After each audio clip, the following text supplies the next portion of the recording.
नमस्कार मंडळी, आज मी तुम्हाला खुसखुशीत आणि पांढरे शुभ्र अशी फुगणारी टम्म फुगणारी उडदाच्या डाळीची आणि तांदळाची इडलीचा सामग्री सांगत आहे. तर इडलीची डाळ आपण तांदूळ घ्यायचे, तर दोन ग्लास तांदूळ आणि 1 ग्लास उडीद डाळ आणि हे मिश्रण आपण 4 तास भिजत ठेवायचे. 4 तासानंतर हे मिक्सरमध्ये बारीक वाटून घ्यायचं आणि याचा चांगला मस्त असा डव करून मस्त असं फिरून एकजीव करून घ्यायचं, मस्त मिक्स करून घ्यायचं आणि रात्रभर असं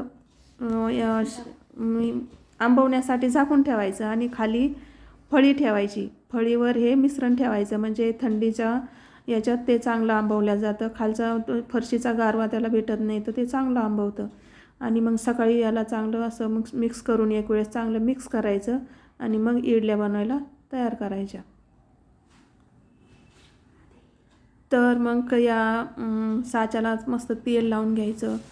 गॅसवर पाणी उकळत ठेवलेलं आहे मी. आता हे तेल लावून मस्त इडलीत भरून घेते त्याच्यात आणि मस्त वाफवून घ्यायच्या आणि अशा पांढऱ्या शुभ्र अशा मस्त फुगतात ह्या इडल्या आणि खुसखुशीत अशा मस्त लागतात. ह्या कापसासारख्या इडल्या लागतात ह्या. तर पहा, हे मी भरते आता याच्यात. झाली माझी इडली तयार. हे पहा, आता मस्त इडली झाली, फुगली पहा,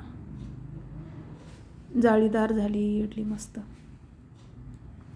हे पहा, स्पंची झाली एकदम पहा, मस्त फुगल्या इडल्या पहा. आणि इडलीची चटणीची बी रेसिपी टाकली मी, सांबारची बी रेसिपी टाकली. इडली सांबारसोबत खा किंवा चटणीसोबत खा, खूप छान लागते. हे पहा, इडली मस्त चटणी आणि सांबार छान लागते.